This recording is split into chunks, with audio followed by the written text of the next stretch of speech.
The divorce papers landed on the kitchen counter with a slap that echoed through the whole apartment.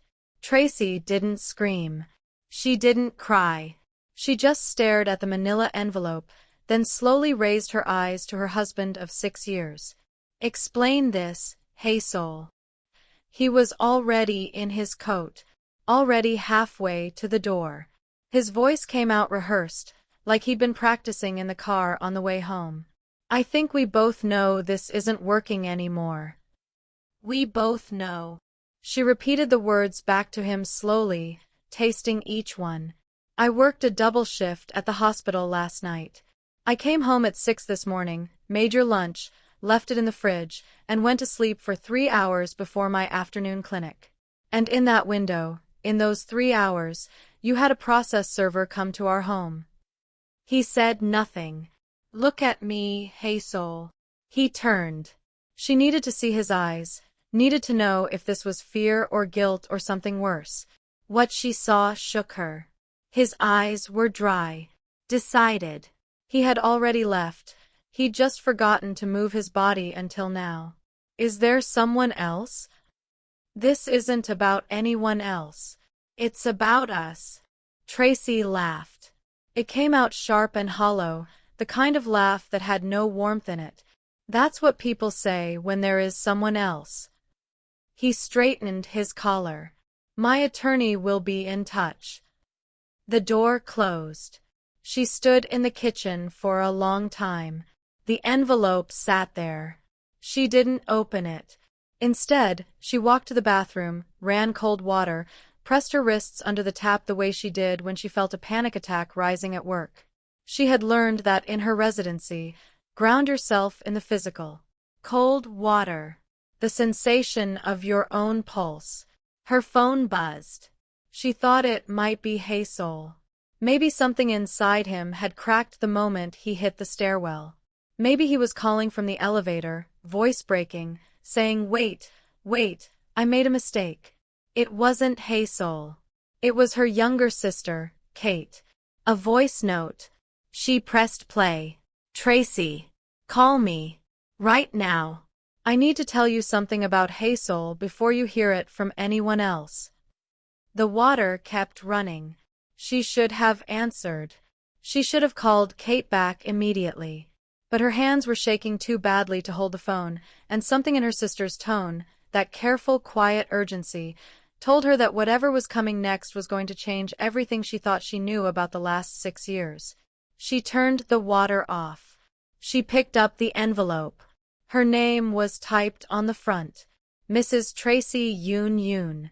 Not her name. Their name, the name she had taken, the name she had signed on a mortgage, on a shared bank account, on a joint tax return every April for 6 years. A name being handed back to her now, like something returned to a store. She opened it. The first page was standard boilerplate. Irreconcilable differences. She almost laughed again. Then she reached the third page, the asset division, and the laugh died completely in her throat. The apartment. Their apartment. The one she had found, the one she had painted the bedroom in, the one she had carried furniture up 4 flights of stairs for. He was claiming it as a sole asset, citing a clause in the original lease that predated their marriage. The savings account. The joint account she had contributed to every single month, even during her residency when she was barely making enough to cover student loan interest. He was claiming 70%, citing business expenses she had never been told about. And his business. The restaurant. The one she had co-signed the loan for, the one whose book she had balanced on Sunday nights after 12-hour hospital shifts. He had restructured it 2 months ago. Moved it into a holding company. Her name was no longer on anything. Someone had planned this carefully. This was not a man who had fallen out of love and done the painful, honest thing. This was a man who had spent months, maybe longer, preparing to leave her with nothing. Tracy set the papers down. She breathed. She called Kate. Her sister answered on the first ring, and before Tracy could speak, Kate said, "He's been seeing someone. Her name is Sujin. She's the one who restructured the business. She's a corporate attorney, Tracy. She set everything up. He didn't do this alone. The room went very quiet. How long have you known? 3 weeks. I was trying to find proof before I said anything. I didn't want to come to you with gossip. 3 weeks. I'm sorry. I'm so sorry. Tracy hung up. Not in anger, just because she needed silence.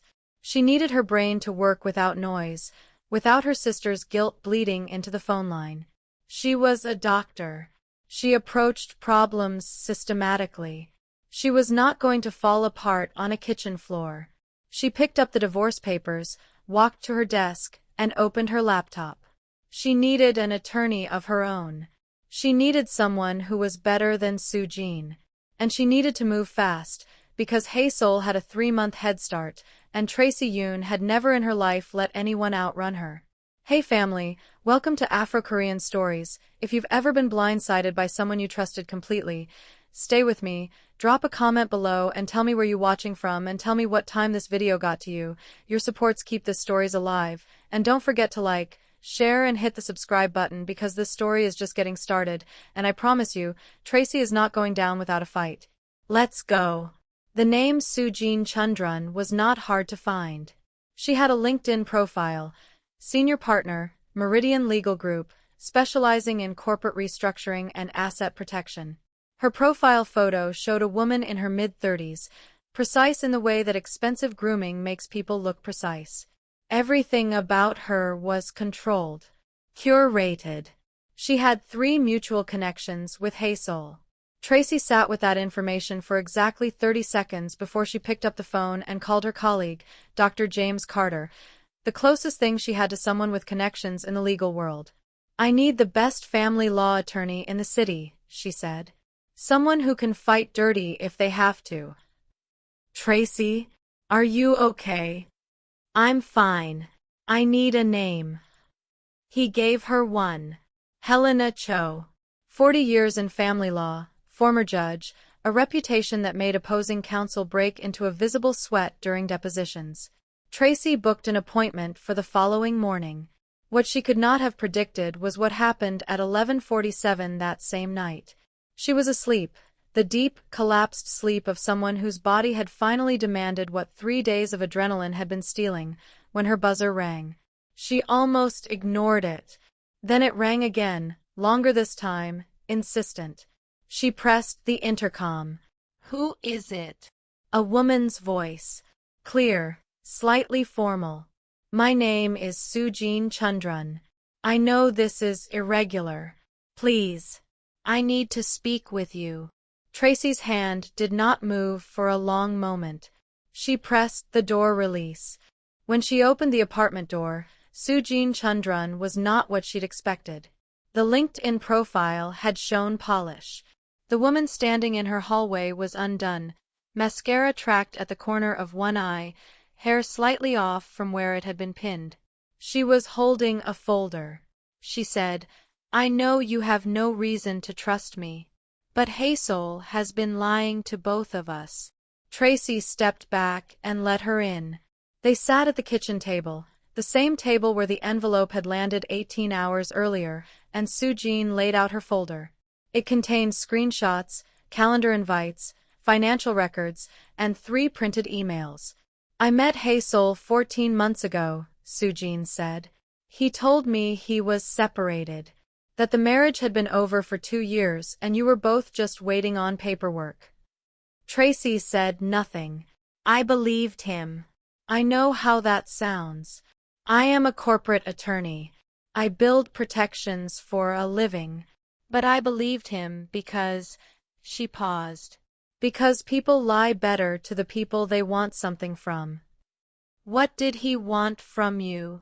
The restructuring, the asset protection.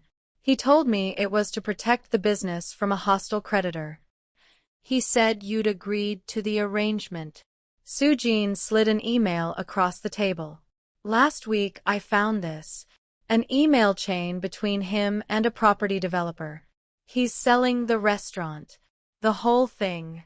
He structured the deal so the proceeds go entirely into the holding company, and then he's going to liquidate the holding company into a personal account in his mother's name. Tracy read the email chain. Once. Twice. He was going to disappear, she said. He was going to leave the country. Sujin's voice was steady, but her hands were flat on the table in the way people hold them when they're trying to stop themselves from trembling. He has a one-way flight to Seoul booked. 14 days from now. 14 days.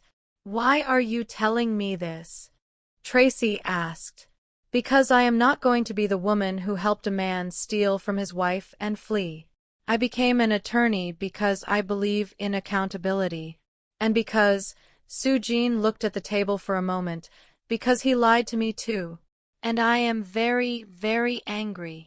The two women sat in the kitchen at midnight, and the air between them shifted. They were not friends. They were not allies, exactly. But they had both been reduced to instruments in Hazel's plan, and that shared humiliation created something unexpected between them, a cold, clear-eyed coalition. Can you help me stop the sale? Tracy asked. My firm cannot represent you, conflict of interest. But I can give your attorney everything she needs to file an emergency injunction tomorrow morning. If we move fast enough, we can freeze the assets before the transfer clears. 14 days. We have maybe 72 hours before he moves the money. Once it's in his mother's account. I know. Tracy stood up, walked to the window. The city was quiet and lit below her, and she thought about the life she'd built in this city, the years of training, the debt, the early mornings and late nights, and how carefully someone had been working to reduce all of that to nothing. She turned back to Sujin. I'm calling Helena Cho tonight. If she answers, we start now. Helena Cho answered on the second ring. Later, Tracy would think that was the moment the tide turned. Not the divorce papers. Not the midnight visit. Just a phone ringing twice, and a woman picking up. Helena Cho's office was on the 14th floor of a building that smelled like marble and consequence. She was 62, small, and wore reading glasses she kept pushing up her nose with one finger as she read through Sujin's documents. She made no sound for 7 minutes. Then she took her glasses off, set them on the desk, and looked at Tracy directly. This man is not just filing for divorce. He is committing fraud. I know. And you have a physician's income, a joint mortgage, and 6 years of documented financial contributions to both his personal and business accounts. Yes. And he filed in a jurisdiction that requires disclosure of marital assets within 30 days of petition. Helena tapped the documents. He has not disclosed the holding company. He has not disclosed the property sale agreement. He has not disclosed the account in his mother's name. What does that mean? It means he just handed us contempt of court before we've even had our first hearing. She picked her glasses back up. Here is what happens this morning. I file for an emergency protective order to freeze all assets pending disclosure. I file a motion compelling full financial discovery. And I flag the property sale agreement to the court as a potential fraudulent transfer. Will it hold? If the judge is worth her robe? Yes. The sale cannot close while discovery is pending. He cannot move money while the freeze is active. Helena almost smiled, the very corner of her mouth. Your husband hired a corporate attorney, not a family law attorney. Sujin is excellent at what she does. But she didn't anticipate that her client would be using her work to commit fraud. Those are very different legal problems. Tracy had not slept more than 4 hours in 2 days. She was running on the particular fuel of a person who knows they cannot afford to stop moving. What do I need to do? Go to work. Keep your schedule completely normal. If he realizes we're moving on him before the freeze is in place, he may try to accelerate the transfer. He thinks I don't know about the holding company. Good. Let him. She went to work. She saw 11 patients. She performed a procedure she had done 200 times before and done it without error, because the mind that held her grief could not touch the part of her that practiced medicine.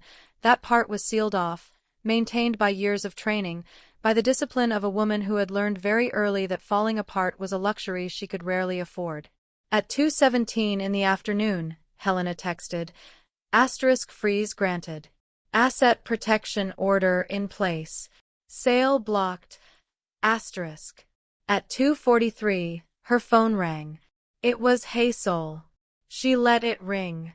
He called again. She sent it to voicemail. His message was controlled, almost, just slightly too careful. Tracy, I think we should talk before this goes further. I think you're making decisions based on incorrect information. Call me. Incorrect information. As though the email chain with the property developer was a typo. As though his one-way flight to Seoul was a scheduling error. She did not call him back. Instead, she called her mother.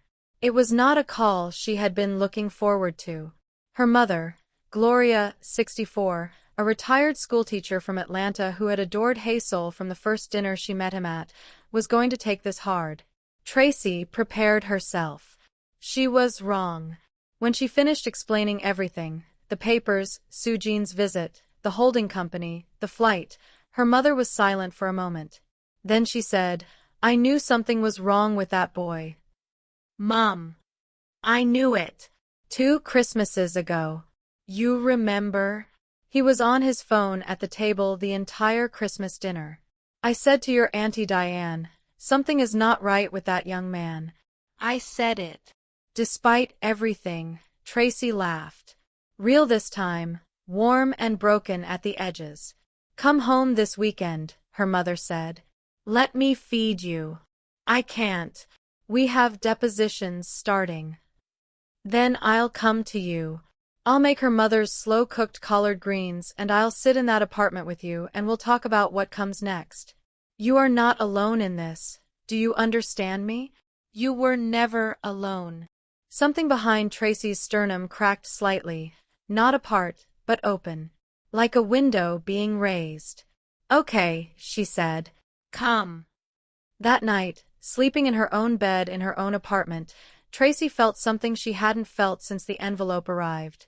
Not peace, it was too early for peace, but steadiness. The sense of standing on ground that would hold. Tomorrow the depositions would begin. Tomorrow Haysol's attorney would sit across a table from Helena Cho and realize, perhaps for the first time, what they were actually dealing with. Haysol arrived at the deposition with his attorney, a man named Gerald Whitmore, who wore a tie that probably cost more than Tracy's first car, and a look on his face that she recognized. It was the look he used to give her during arguments. Calm. Slightly superior. The expression of a man who had decided he was the smartest person in the room and wanted you to feel it. Helena Cho did not look at him when he walked in. That was the first signal. Helena was arranging her documents with the focus of a surgeon laying out instruments. She did not look up, did not nod, did not offer the small professional courtesies that signal two attorneys are about to have a civil disagreement. She was not interested in being civil. Tracy sat beside her and folded her hands on the table. Haysol's eyes found hers for a moment. She held his gaze. She did not smile. She did not look away. She waited until he was the one who looked down, and then she turned her attention to the documents in front of her. The deposition began. Helena started with the restaurant. When was the holding company formed? Haysol answered steadily. 14 months ago, for tax efficiency purposes, standard practice. Helena wrote something down. Who were the beneficial owners? Haysol, with 2 silent partners. Helena wrote something else down. Were those partners disclosed in the marital asset schedule he had submitted to the court? Gerald Whitmore shifted in his chair. I'd like to redirect, Whitmore started.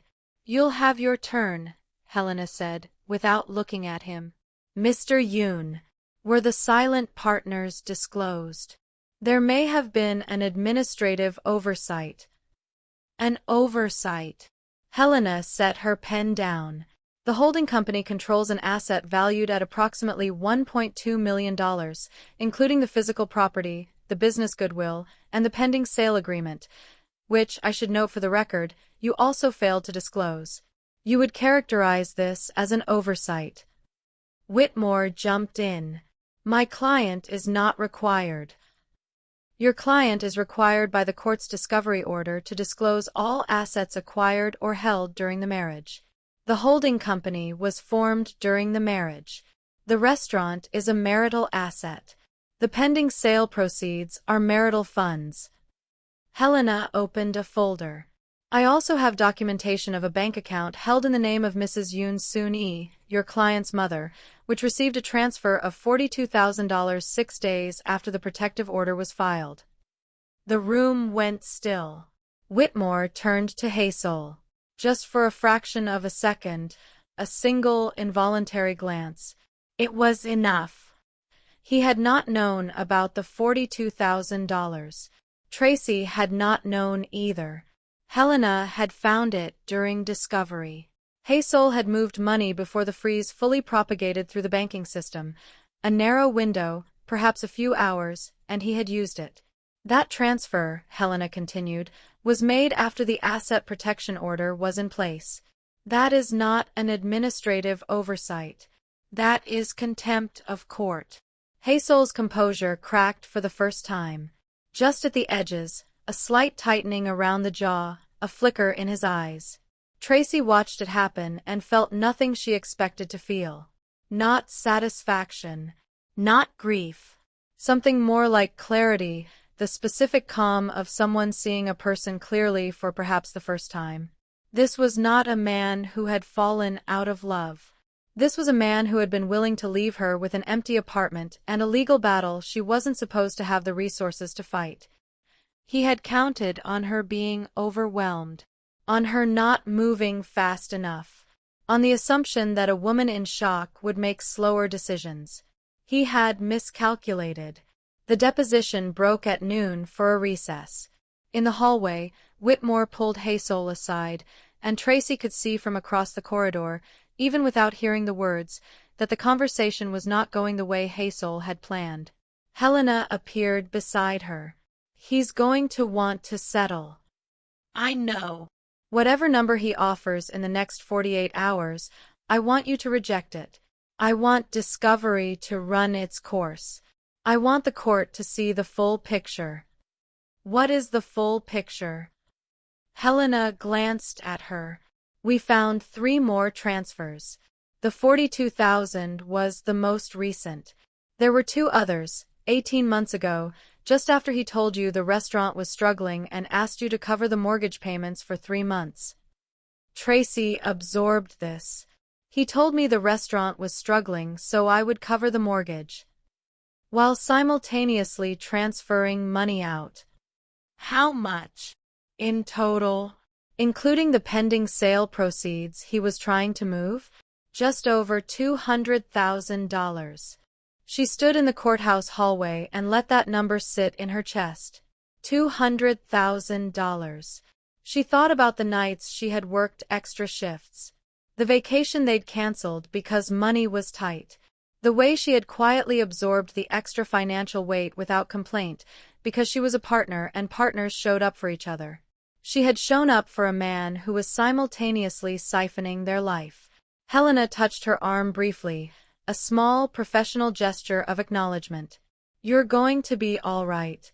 I need you to know that clearly. You are going to be more than all right. When Whitmore called that afternoon with a settlement offer, Tracy listened politely. Then she said, "Tell your client that number doesn't cover my overtime," and handed the phone back to Helena.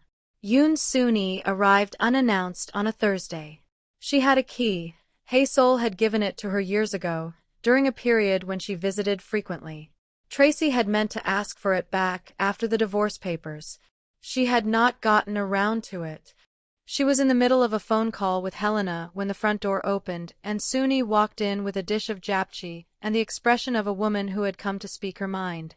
"Helena, I'll call you back." Tracy set the phone down. Soon-Yi set the japchae on the counter.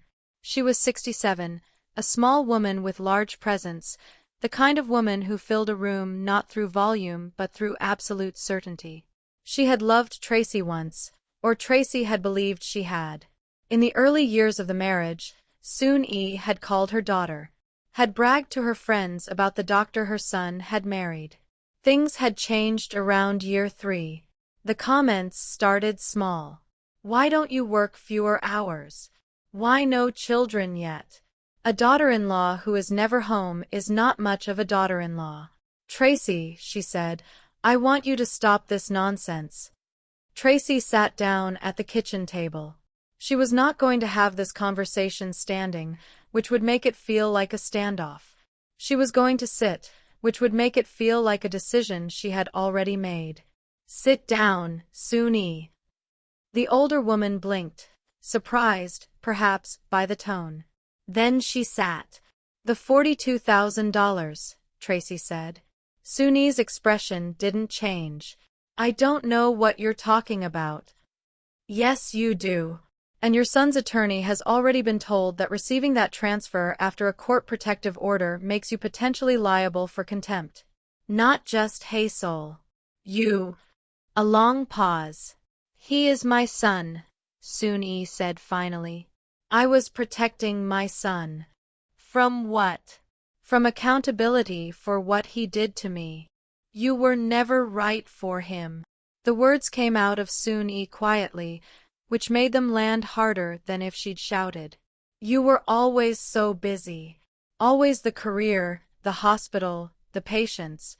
He needed a wife who was present, who made a home. I told him before he married you. You told him to leave me. It wasn't a question. Something clicked into place, something Tracy had half known for years but hadn't let herself fully see. You've been telling him to leave me for years. Soon-Yi was quiet. Did you introduce him to Soo-Jin? Nothing. Soon-Yi. A friend of a friend. The older woman looked at the japchae on the counter, a peace offering that neither of them was going to touch. I only wanted what was best for my son. And what I lost in the process didn't matter. You will be fine. You are a doctor. You will always be fine. That is not the point. Tracy leaned forward. I gave 6 years of my life to your son. I co-signed loans for his business. I covered your family's expenses when things were difficult, and I did it without being asked, because I thought we were building something together. What you did, what you helped him do, was take that investment and try to disappear with it. You looked at 6 years of my life and decided it was worth nothing. Soon-Yi's jaw tightened. For a moment, Tracy thought she was going to say something defensive, something that would require a response. But the older woman just looked at the table. The transfer needs to be returned, Tracy said. All of it. Helena will be filing a motion by end of week if it isn't. And if Haesol agrees to return it, you'll drop this? I'm not dropping anything. The fraud claims stand regardless. But returning the money voluntarily will be noted by the court as cooperation, which may help Haesol avoid criminal contempt charges. That is the only concession I am offering. Soon-Yi stood up. She took her dish of japchae. She walked to the door. Then she stopped, hand on the frame. You were not what I wanted for him, she said. But you were never what I told him you were. It was the closest thing to an apology Tracy was ever going to get from this woman, and she knew it. Close the door on your way out, Tracy said. And leave the key on the counter. A moment later, she heard the small click of the key on the marble, and then the door closing softly. She sat alone in the kitchen. Then she picked up her phone and called her mother. She came, Tracy said. I know. I was going to warn you. Auntie Diane saw her car outside. She brought japchae. Her mother made a sound that was somewhere between a laugh and a sigh. That woman. Even now. Did she apologize? Not exactly. But almost. Almost is something. A pause. Are you eating? Real food, not just hospital coffee. Tracy looked at the japchae on the counter. I have mac and cheese. Good girl. Eat them. Then sleep. Tomorrow you fight. She ate it cold, standing at the counter. The japchae was good. Suni had always been an excellent cook, whatever else she was. And that small domestic fact felt, somehow, like the most human part of the whole conversation. The courtroom was smaller than she'd expected. Tracy had sat in hospital rooms where families received life-altering news. She had sat in conference rooms during residency evaluations that determined her entire professional future. She had thought she understood the specific weight of a room in which something important was being decided. This was heavier. Helena sat beside her, papers perfectly ordered, expression entirely calm. Across the aisle, Hazel sat with Gerald Whitmore, who had spent the last 2 days looking progressively less confident. Hazel did not look at Tracy. He had not looked at her since the deposition.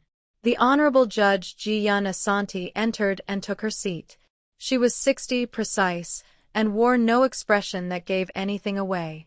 She had reviewed the discovery documents, the contempt motion, the detailed financial timeline Helena had submitted. She had seen the transfers. She had seen the one-way flight. She had also, Tracy knew from Helena, been on the bench for 28 years and had seen every version of this particular story before. Mr. Yoon, Judge Asanti said, your counsel has submitted a revised asset disclosure in response to the discovery motion. Is that correct? Whitmore stood. That is correct, Your Honor. This revised disclosure includes the holding company, the pending sale agreement, and acknowledges the transfer to the account of one Yoon Soon-yi. The judge looked at the papers. The original disclosure, submitted 14 days ago, contained none of these items. Your Honor, there were administrative. Counsel. She said it very quietly. Whitmore sat down. She turned the page. I have also reviewed the respondent's travel records, submitted by the petitioner's counsel. Mr. Yoon, do you have a one-way flight booked to Seoul, South Korea, departing 11 days from today? A pause. Whitmore leaned to Hazel. Hazel leaned back. Then, yes, Your Honor. One way. I have family there. I was going to. We'll let the record reflect the flight is one way. She set the documents down. Here is what I see. A marital estate that has been systematically hidden from disclosure. Transfers made after a protective order was in place. And a respondent with an imminent international travel plan and no return date. The courtroom was very quiet. Mr. Yoon, you are hereby ordered to surrender your passport to the court pending resolution of these proceedings. The asset freeze will remain in place. The contempt motion relating to the post-order transfer will be scheduled for a separate hearing. And I am referring the financial documentation to the district attorney's office for review. Whitmore's mouth opened, closed. Hazel had gone very still. These are not punitive measures, Judge Asanti continued. These are protective measures, designed to ensure that there is something left to divide when this case reaches its conclusion.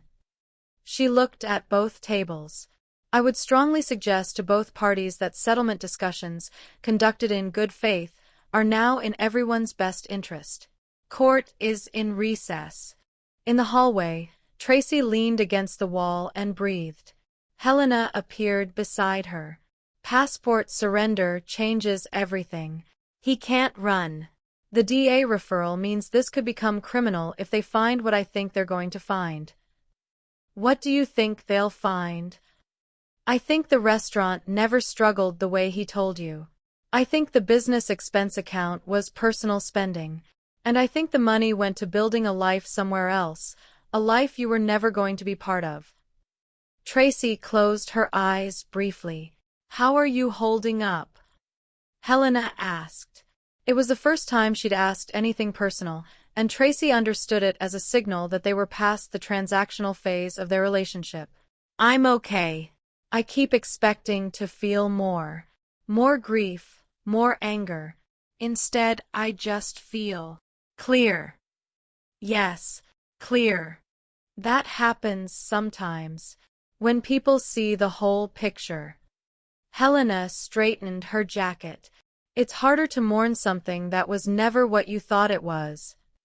Across the corridor, she could see Whitmore speaking in rapid, low tones to Hazel, whose back was turned.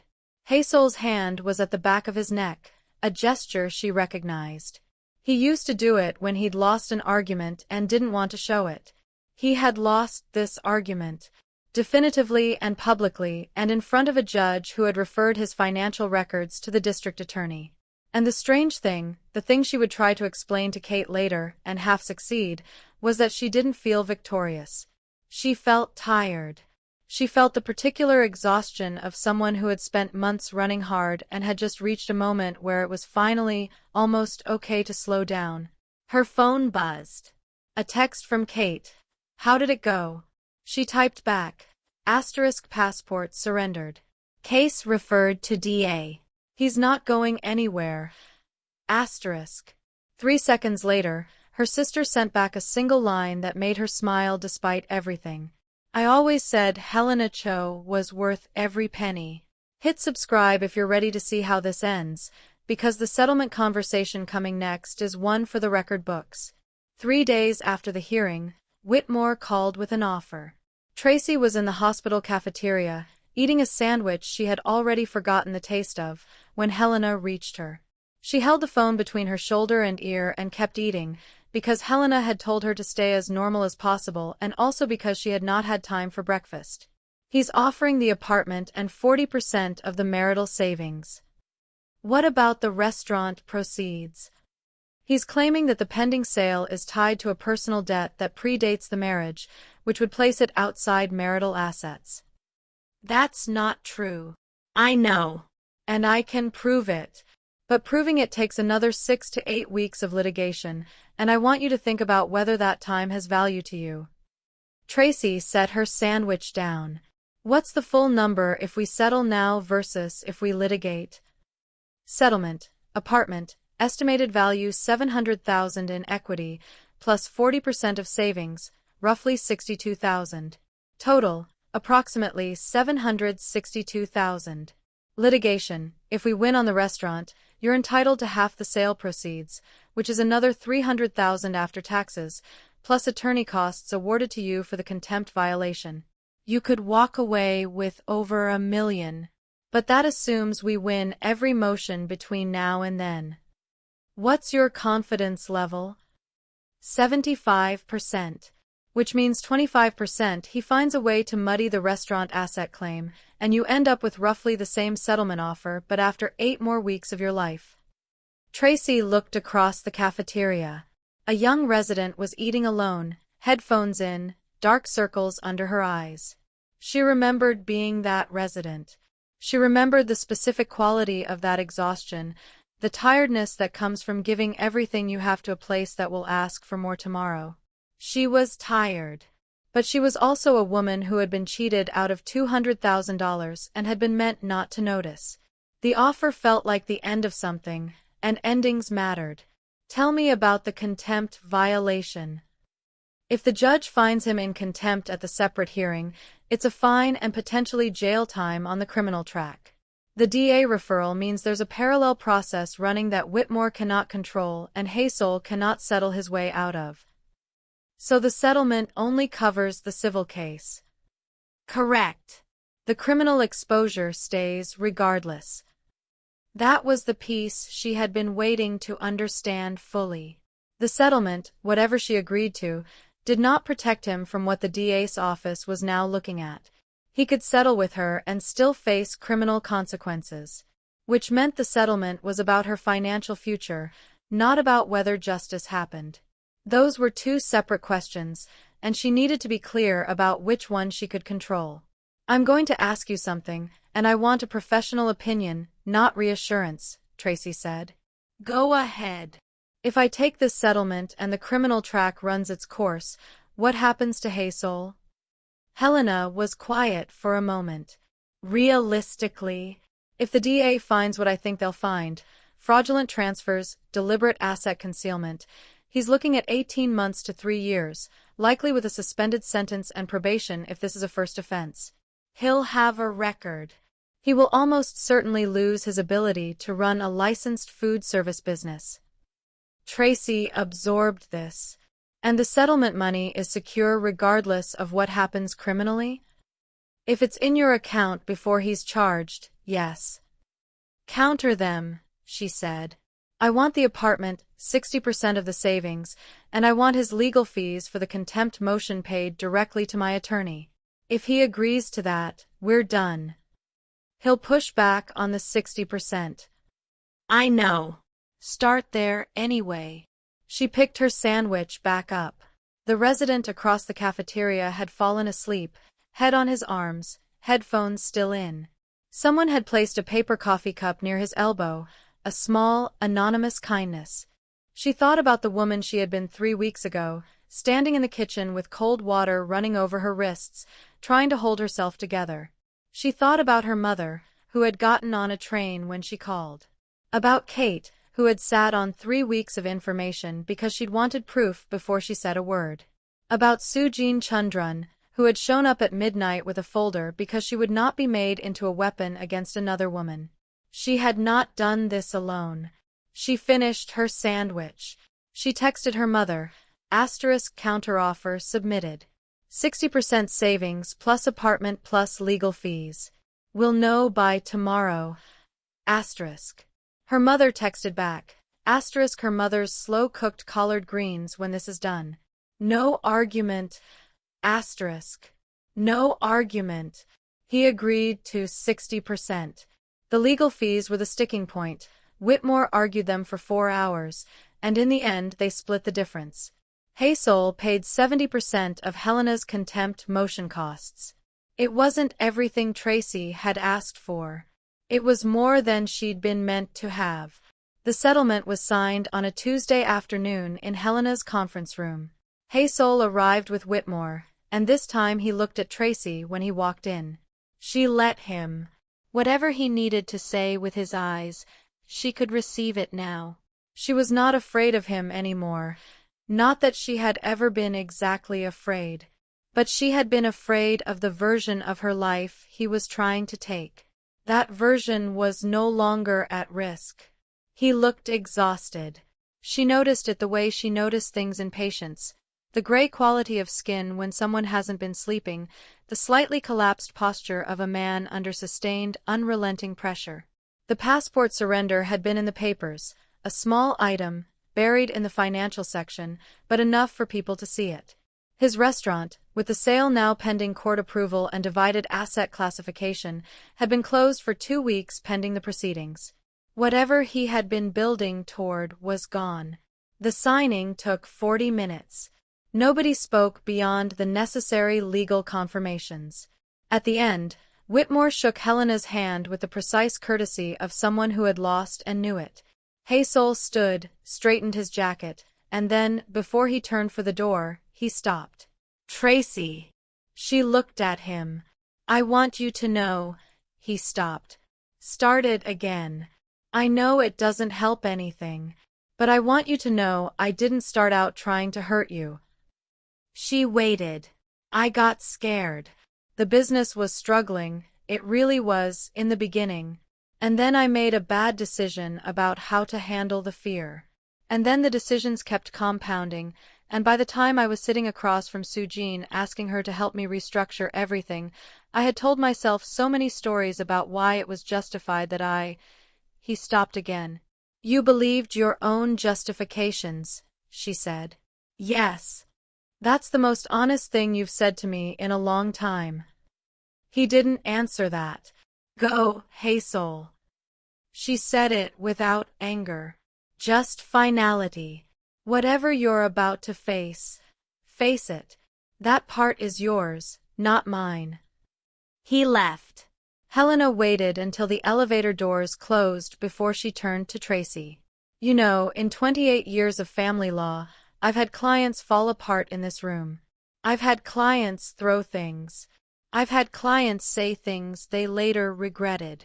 She looked at Tracy steadily. I don't think I've ever had a client handle a final signing the way you just did. How did I handle it? Like a doctor. Like someone who has learned to separate what can be fixed from what has to be let go. Tracy picked up her bag. Outside Helena's window, the city was bright and ordinary. Taxis, pedestrians, the flat gray of a river in autumn light. What happens now with the DA? She asked. They'll move on their timeline. It has nothing to do with you anymore. Helena paused. You can watch the proceedings if you want to. Or you can move forward and let the court handle it. Either is valid. She thought about it for exactly 2 seconds. Forward, she said. She took the elevator down alone. Stood for a moment in the lobby of the building, in the marble and consequence smell. Then she walked out into the afternoon. Her phone had 3 messages. One from Kate, tell me everything. One from her mother, I am already making the stew. And one from an unknown number, which, when she opened it, was from Sujin Chundran. Asterisk heard the settlement closed. You did something hard the right way. Good luck with what comes next. Asterisk. She typed back. Asterisk thank you for the midnight visit. You didn't have to do that. Asterisk. Sujin's reply came quickly. Asterisk neither did you. But you let me in anyway. Asterisk. True enough. She walked to the train, and for the first time in weeks she did not feel the future as a wall of unknowns she had to fight through. She felt it as space. Open, uncertain, hers. The apartment felt like hers now. It had taken time, longer than she'd expected. The first month after the settlement, she had kept expecting to hear his key in the lock, kept rearranging the furniture and then moving it back, kept waking at 3 a.m. to the specific silence of a space that had previously been shared and was now entirely her own. But gradually, the way bodies adapt to new altitudes, she had adapted. She painted the bedroom the color she'd wanted for 3 years, a deep, warm terracotta that Hazel had vetoed because it was too bold, too much. She had stood in the paint aisle for 20 minutes choosing between 4 different terracotta shades, and the freedom of that choice, the absurd, ordinary freedom of picking a wall color without negotiation, had made her laugh out loud in the middle of the hardware store. The woman next to her had smiled. New place. New everything, Tracy had said. The DA had filed charges 4 months after the settlement. Fraudulent asset transfer, contempt of court, and 2 counts of financial fraud. Hazel had pleaded down with a cooperation agreement. He provided financial records that implicated a broader scheme his restaurant had been tangentially connected to, and received a suspended sentence and 5 years of probation. He had relinquished his food service license. He had left the city. She didn't know where he was. She did not spend time trying to find out.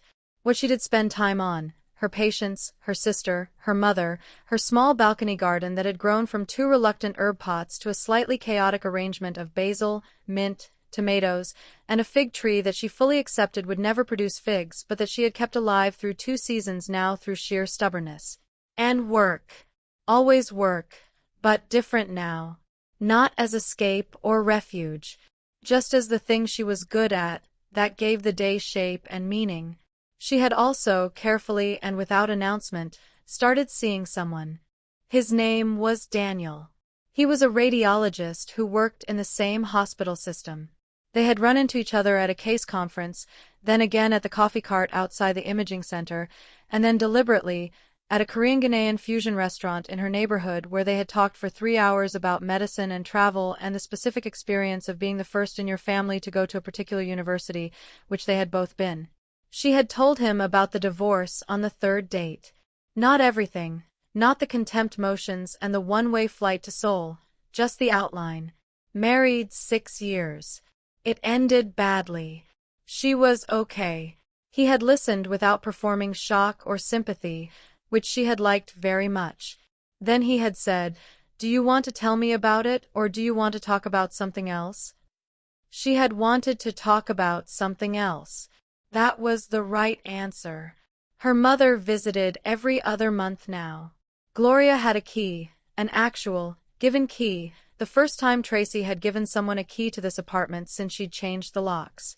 Her mother slept in the second bedroom and made her mother's slow-cooked collard greens and occasionally reorganized Tracy's kitchen while Tracy pretended not to notice and Gloria pretended she wasn't doing it. On a Saturday 6 months after the settlement, Tracy was sitting on her balcony with coffee when her phone rang. The number was Sujin Chundran's. They had stayed in occasional contact. Not friends, exactly, but something. Two women who had been used as instruments in the same scheme and had chosen differently with that information. She liked Sujin in the way she liked people who had been honest with her at significant personal cost. "I'm calling because I heard something you should know," Sujin said. Hasol's mother filed a civil claim against his estate last month. She wants the $42,000 returned. Tracy blinked. She's suing her own son. Apparently, the cooperation agreement he signed included testimony about how the transfer was facilitated. She's implicated in the contempt violation. She's trying to get ahead of it. She's also, I think, genuinely angry. She thought she was protecting her son. She found out she was used as a vehicle. A pause. "I know this doesn't change anything for you. I just thought you should hear it from me rather than a search result." "Thank you. How are you?" Tracy looked at the balcony garden. The fig tree was doing something. She couldn't tell if it was a bud or a problem.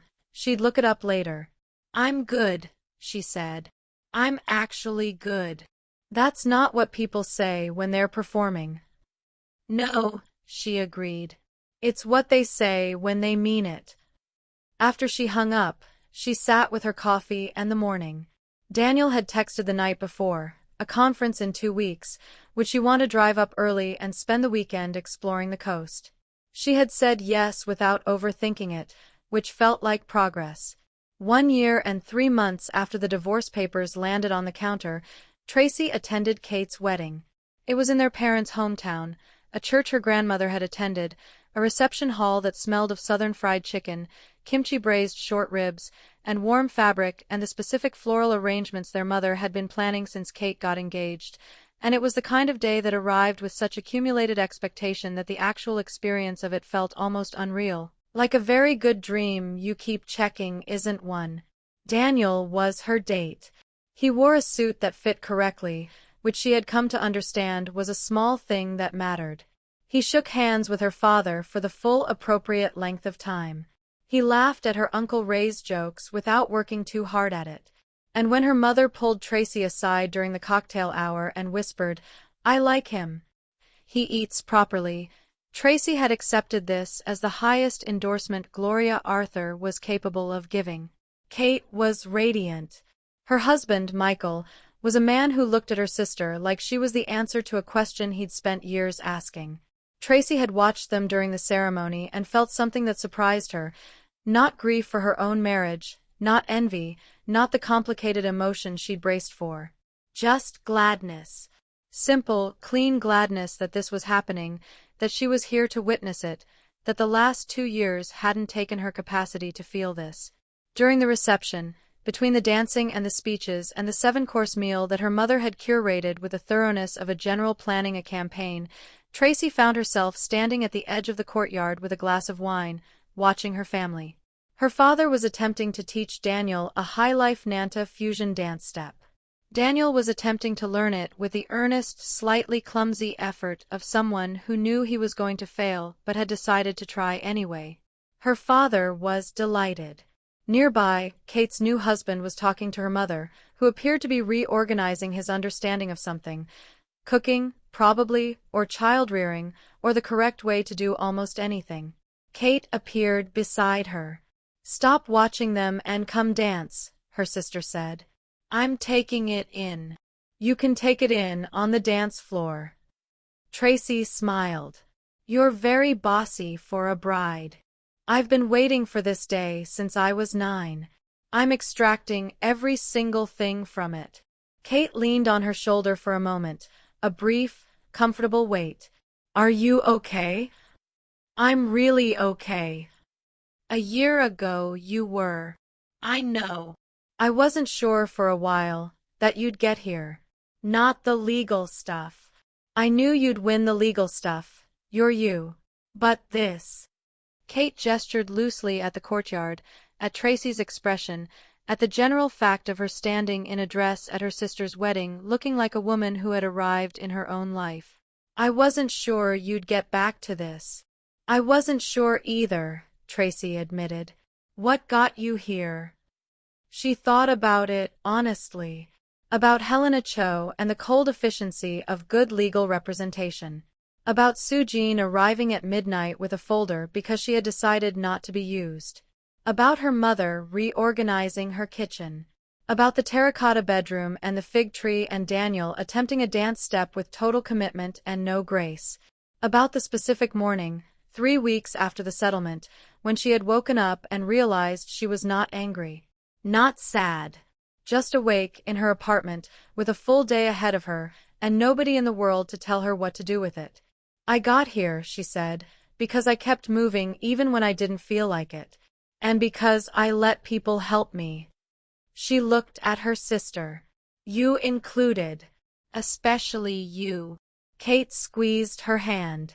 Come dance. She went. On the dance floor, her father relinquished Daniel to her with visible relief. Daniel, slightly out of breath from the tutorial, took her hand and said, I think your father finds me deeply disappointing on the dance floor. Daniel laughed. He was not a graceful dancer, but he was present, completely, unself-consciously present, and she had learned in the last year that presence was worth more than grace. They danced through 2 songs. Then the music shifted into something slower, and the crowd thinned as people drifted back toward tables, and she and Daniel stood in the middle of the floor in the particular quiet of a party at its warmest point, the kind of quiet that only exists when everyone around you is happy. You doing okay? He asked. She had been asked that question many times in the last year. By her mother, by Kate, by Helena, by Sujin, by colleagues at the hospital who had heard enough to know something had happened. Each time, her answer had been calibrated, honest but measured, okay without being too okay. She looked at him now and said the thing that was simply true. I'm happy. He nodded, like it was exactly what he'd expected to hear. Good. That was it. Just good. No performance, no overinterpretation, just the simple acknowledgement of a fact she'd stated. She thought about the woman who had stood in that kitchen with cold water running over her wrists, trying to hold herself together by her pulse. That woman would not have recognized this moment as available to her. That woman had been standing at what felt like an ending. It was not an ending. It was an extremely inconvenient beginning. The music played. The courtyard was warm with lights and voices. Her sister was dancing with her husband 20 feet away, laughing at something he'd said. Her father had found a new victim for the dance tutorial. Her mother was, somewhere, definitely reorganizing something. Tracy Arthur, doctor, fighter, woman in a terracotta bedroom with a stubborn fig tree, was happy. She had earned every syllable of it. If you made it to the end of this story, thank you. If you've ever had to rebuild something from nothing, or fight for what was already yours, or wake up one morning and realize the worst thing that happened to you was also the beginning of the best version of your life, subscribe. There are more stories like this one waiting for you. And you deserve every single one of them.